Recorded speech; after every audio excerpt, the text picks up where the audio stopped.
Hello friends, ఎలా ఉన్నారు? నేను శైలజ. వెల్కమ్ టు మీ శైలజ వ్లాగ్స్.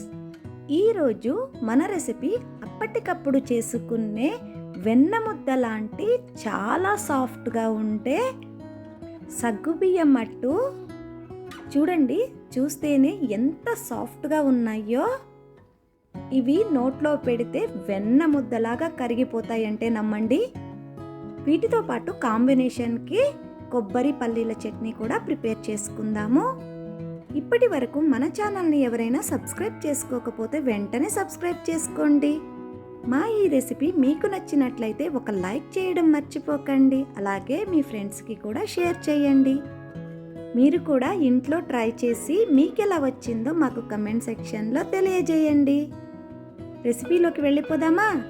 ముందుగా ఒక కప్పు రేషన్ బియ్యం కానీ దోసల బియ్యం కానీ తీసుకొని 2-3 సార్లు శుభ్రంగా కడిగి పక్కన ఉంచుకోవాలి. వేరొక గిన్నె తీసుకొని ఏ కప్పుతో అయితే బియ్యం తీసుకున్నామో అదే కప్పుతో సగ్గు బియ్యం తీసుకోవాలి. నేను ఇక్కడ లావు సగ్గు బియ్యం తీసుకున్నాను. దీనిని ఒకసారి శుభ్రంగా కడిగి నీళ్లు పోసి పక్కన ఉంచుకోవాలి. వీటిని 2 నుంచి 3 గంటల పాటు నాననివ్వాలి. 2 గంటలు నానిన తర్వాత సగ్గుబియ్యం చూడండి, ఇలా వేర్లతో నలిపితే సాఫ్ట్గా అయిపోతుంది. ఇప్పుడు మనము దీనిని మిక్సీ జార్లోకి ట్రాన్స్ఫర్ చేసుకోవాలి. కొద్దిగా నీళ్లు యాడ్ చేసుకుంటూ మెత్తగా మిక్సీ పట్టుకోవాలి. చూడండి, ఇక్కడ ఎంత సాఫ్ట్గా అంటే కాటుకలాగా అంత సాఫ్ట్గా మిక్సీ పట్టుకోవాలి. ఇంత సాఫ్ట్గా మిక్సీ పట్టుకుంటేనే మనకు దోశలు కూడా అంతే సాఫ్ట్గా వస్తాయి. ఇప్పుడు నానబెట్టుకున్న బియ్యం ఉన్నాయి కదండి, వాటిని కూడా మిక్సీ జార్లోకి ట్రాన్స్ఫర్ చేసుకుందాము. కొద్దిగా నీళ్లు యాడ్ చేసుకొని దీనిని కూడా మెత్తని పేస్ట్ లాగా మిక్సీ పట్టుకోవాలి. చూడండి, ఇక్కడ చూపిస్తున్నట్లు ఇంత మెత్తగా మనం మిక్సీ పట్టుకొని మనం ఆల్రెడీ సగ్గుబియ్యం మిక్సీ పట్టుకున్నాం కదండి, దానిలోకి ట్రాన్స్ఫర్ చేసుకోవాలి. ఇప్పుడు ఒక మిక్సీ జార్ తీసుకొని 2 పచ్చిమిరపకాయలు, మీ కారానికి తగ్గట్టు చిన్న అల్లం ముక్క, కొద్దిగా నీళ్లు వేసి దీనిని కూడా మెత్తగా మిక్సీ పట్టుకోవాలి. ఇప్పుడు మనం మిక్సీ పట్టుకున్న పిండి ఉంది కదండి, దానిలో రుచికి సరిపడా ఉప్పు యాడ్ చేసుకోవాలి. అలాగే మనం మిక్సీ పట్టుకున్నాం కదండి అల్లం పచ్చిమిరపకాయ పేస్ట్, దానిని కూడా యాడ్ చేసుకొని మిక్స్ చేసుకోవాలి. దీనిలోనే ఒక 1/2 కప్పు పుల్లటి పెరుగు లేదంటే కమ్మని పెరుగైనా యాడ్ చేసుకోవచ్చు. పెరుగు కూడా యాడ్ చేసిన తరువాత ఇలా బీట్ చేస్తున్నట్లు కలుపుకోవాలి. అప్పుడే మొత్తం బాగా మిక్స్ అవుతుంది. దీనిని మూత పెట్టి ఒక 10 నిమిషాలు పక్కన ఉంచుకుందాము. ఇప్పుడు చట్నీ ప్రిపేర్ చేసుకుందాము. ఒక పాన్ తీసుకుని కొద్దిగా ఆయిల్ వేసుకోవాలి. 2 పచ్చిమిరపకాయలను ఇలా తుంచి వేసుకోవాలి. ఇవి కొద్దిగా వేగిన తర్వాత ఒక 1/2 కప్పు కొబ్బరి ముక్కలు వేసుకోవాలి. ఇవి పచ్చి కొబ్బరైనా పర్వాలేదు, ఎండు కొబ్బరైనా పర్వాలేదు. పచ్చి కొబ్బరి అయితే చాలా టేస్టీగా ఉంటుంది చట్నీ.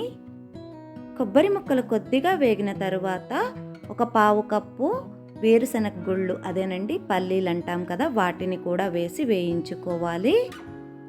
ఇవి కూడా వేగిన తర్వాత కొద్దిగా కొత్తిమీరని యాడ్ చేసుకొని కొత్తిమీర కూడా మగ్గే వరకు వేయించుకోవాలి. కొత్తిమీర చాలా త్వరగానే మగ్గిపోతుందండి.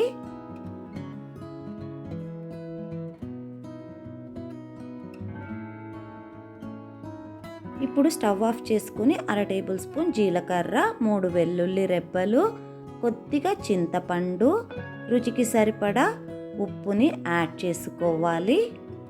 ఇవి కొద్దిగా చల్లారిన తరువాత మిక్సీ జార్లోకి ట్రాన్స్ఫర్ చేసుకొని కొద్దిగా వాటర్ యాడ్ చేసుకొని మెత్తగా మిక్సీ పట్టుకోవాలి.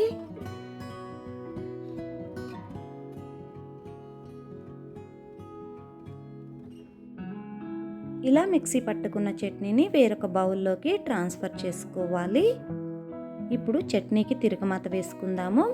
ఒక తిరగమాత పాన్ తీసుకొని కొద్దిగా ఆయిల్ వేసి ఆయిల్ వేడైన తర్వాత 1/2 టేబుల్ స్పూన్ ఆవాలు, 1/2 టేబుల్ స్పూన్ జీలకర్ర, 1/2 టేబుల్ స్పూన్ మినపప్పు పావు టేబుల్ స్పూన్, శనగపప్పు, కొద్దిగా పసుపు వేసి బాగా వేయించుకోవాలి. ఇవి వేగిన తరువాత 4 కరివేపాకు రెబ్బలు వేసి స్టవ్ ఆఫ్ చేసుకోవాలి. ఈ తిరగమాతను మనము చట్నీలోకి ట్రాన్స్ఫర్ చేసుకుందాము. చూడండి, టేస్టీ అయిన కొబ్బరి పల్లీల చట్నీ రెడీ అయిపోయింది. ఈ చట్నీ మన సగ్గుబియ్యం మట్టులోకి చాలా అంటే చాలా టేస్టీగా ఉంటుందండి. చట్నీని పక్కన పెట్టుకొని దోశల్లోకి వెళ్ళిపోదాము. 10 నిమిషాల తర్వాత మూత తీసి దీనిలోకి ఒక 10 రెబ్బల కరివేపాకుని యాడ్ చేసుకుంటున్నాను. దీనిలో ఒక మీడియం సైజు ఉల్లిపాయను కూడా సన్నగా కట్ చేసి యాడ్ చేసుకోవాలి. అలాగే సన్నగా తరిగిన కొత్తిమీరను కూడా యాడ్ చేసుకోవాలి. ఇవన్నీ యాడ్ చేసుకున్న తరువాత ఇవన్నీ పిండిలో బాగా మిక్స్ అయ్యేటట్లు మిక్స్ చేసుకోవాలి. ఒకవేళ మనకు పిండి కన్సిస్టెన్సీ థిక్గా అనిపిస్తే కొంచెం వాటర్ పోసి అడ్జస్ట్ చేసుకోండి. అలాగే ఒకసారి సాల్ట్ కూడా చెక్ చేసుకోండి. ఇప్పుడు దోశ వేసుకుందాము. దోశల పాన్ పెట్టుకొని కొద్దిగా ఆయిల్ వేసి టిష్యూ పేపర్తో క్లీన్ చేసుకోండి. ఎందుకంటే ఇది ఫస్ట్ దోశ కాబట్టి తరువాత ఇలా చేయాల్సిన అవసరం ఉండదు. ఇలా క్లీన్ చేసిన తర్వాత ఒక గరిట పిండిని మనం పాన్ మీద వేసి ఇలా రౌండ్గా దీనిని స్ప్రెడ్ చేసుకోవాలి. దీనిని మీడియం ఫ్లేమ్లో ఉంచి మాత్రమే కాల్చుకోవాలి. హై ఫ్లేమ్లో ఉంచి కాల్చొద్దండి. అలాగే ఈ దోశ కాలడానికి మామూలు దోశ కంటే కొంచెం టైం పడుతుంది. అంటే హాఫ్ మినిట్ టు 1 మినిట్ ఎక్కువగా పడుతుంది. ఇలా దోశ వేసుకున్న తర్వాత దానిపైన కొద్దిగా ఆయిల్ని స్ప్రింకిల్ చేసుకోండి. మనకు పైన పార్టు డ్రైగా అయిపోయింది కదండి, అంటే దోశ కాలినట్లు. మనం దీనిని టర్న్ చేసుకుని రెండవ వైపు కూడా కాల్చుకుందాము. రెండవ వైపు కూడా కాలిన తర్వాత దీనిని వేరొక ప్లేట్లోకి ట్రాన్స్ఫర్ చేసుకోవాలి. మనము ఇప్పుడు ఇంకొక దోశ వేసుకుందాము. చూడండి, నేను ఇక్కడ ఆయిల్ ఏమీ యూస్ చేయట్లేదు. దోశ బ్యాటరు డైరెక్ట్గా వేస్తున్నాను. ఇలా దోశ బ్యాటరు స్ప్రెడ్ చేసుకున్న తరువాత కొద్దిగా పైన ఆయిల్ స్ప్రింకిల్ చేసుకోవాలి. ఈ దోశలు గోల్డెన్ బ్రౌన్ కలర్ ఏమీ రావండి.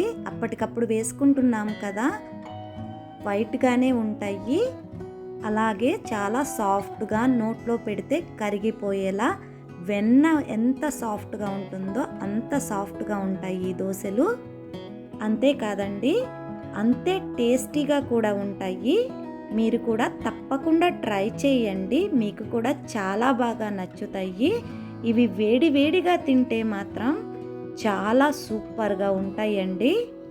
దోశలు వేసుకొని వేడి వేడిగా వీటిని తినండి, చాలా ఇష్టపడతారు. Thanks for watching.